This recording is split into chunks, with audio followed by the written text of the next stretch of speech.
But I also want to talk to you about the subtitles for each of the acts. I believe there. How many acts are there? I think There's like there's 24.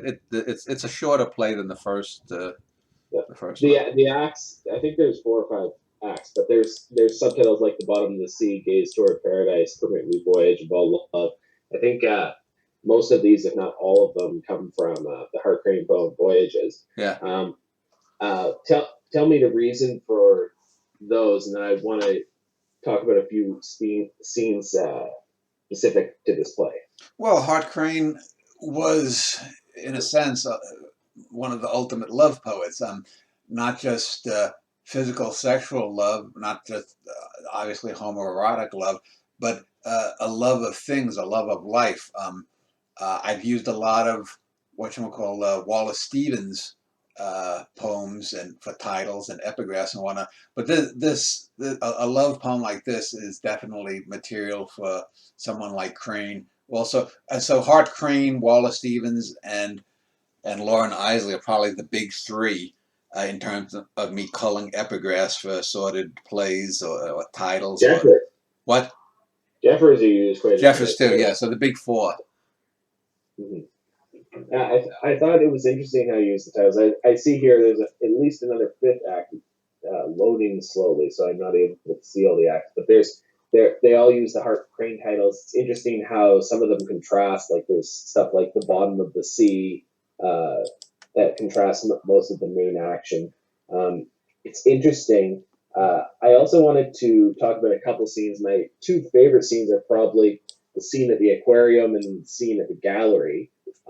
Those ones I think are interesting. There's some ideas too that we could talk about related to each of these Now it's scenes. been about 4 or 5 months since I finished this play, so you're gonna have to remind me because I've been in the I midst of will. writing these Arthurian plays. So set the scenes. Well, the scene of the aquarium is he takes her to the aquarium. They talk about how Megan is talking about whether or not the uh, creatures in the aquarium can feel things, Uh, and Danny says that they're more instinctual creatures. It's interesting too, despite the fact that the play is predictable, how it's levied by the fact that Danny's sort of out of the know as to how reticent Megan is feeling at any given moment, and it's never truly revealed why she's reticent. They give some reasons for it, but uh, much of it remains ambiguous. But I thought the scene at the aquarium where they were talking about how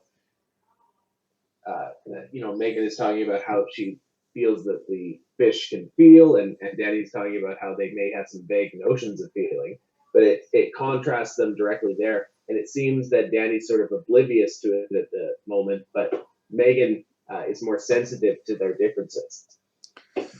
yeah, and this some of these scenes do reference things in some of the other plays that Megan Morrow has appeared in. Um, we get some of her insecurities. We knew from earlier plays that Megan had insecurities, and she wants to be a writer. She ends up becoming a B film screenwriter. And some of the uh, I'm just scrolling down here. There's the Seals and Crofts song "Diamond Girl." That's a typical kind of thing, and then uh, it the alternate version. Let's see. I use there's a pretty girl in the ring, tra la la, which is a traditional Caribbean folk song. Um, a lot of these musicals, or the two that I've done, uh, there are lots of songs, there are lots of images, there are lots of scenes that, uh, if I was writing poems, would end up as just a line in a poem. But uh, something like this is sort of where you can. It's almost like a Norwegian in the family, where you can throw a lot of stuff into it and then just let it sort itself out. And so things like that Caribbean song "Tra La La," "There's a Pretty Girl in the Ring," "Tra La La." That's a song that I remember probably from my childhood, and I had to Google it, and the best version I could find was actually like a modern version by a singer. The name whom I link in the actual Word document, but uh, that's something that I remember from 45, 50 years ago, being 5, 6, 7, 8 years old, and watching it probably on Sesame Street or something like some kids show like that on PBS. and it always stuck with me. I said, "Oh, this is a good place to throw that one in the ring." Um, and so these kinds of works of art are just things to use in that sense. There's lots of things. I mentioned how, for example, when I did the Vincetti brothers, that I wanted to write about the three real life Vincetti brothers, and there were only three of them. I made it 7 in the book, but it took me 20 years to find the right vehicle, and it wasn't until I saw Rocco and his brothers, the Lucchino Visconti film, till that clicked. And so I get little miniature moments of that with something like this folk song. I say, oh, this is a good place to dump that in. And it's something that I don't plan out beforehand, but I'll say, oh, let me look up that song. What was that thing? And maybe I remember a line from a refrain or a chorus, and then I find what the song was, and I'm like, oh, okay, that'll work, you know. I some other interesting songs that you use are, some of the great scenes involve Shostakovich right after um, Danny breaks. Shostakovich, Mr. Pronunciation, Shostakovich. Shostakovich.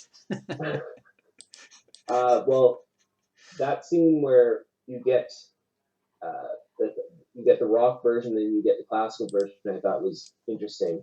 Um, there's also some bizarre choices like Frog You and Accordion that I thought were interesting choices, but I'm not sure if they emotionally resonated. It would depend on the sort of the production of the play, whether or not those would work. There's the Yardbird song "Only the Black Rose." I thought that was a good use of it, as well as the Gordon Lightfoot song "Sundown." Uh-huh. But there's also some, we talked about the James Blunt song. There's also some other lighter uses like "My Girl's Pussy" and "She Loves Cock," Yeah. which I thought were interesting tongue-in-cheek choices. Yeah, well, there's a couple of 1930s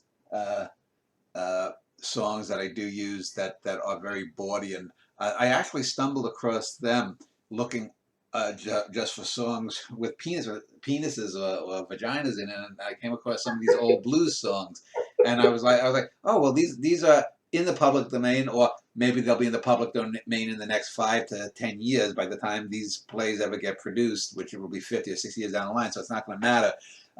So I said, let me use that because that's an interesting contrast, and I'm just trying to.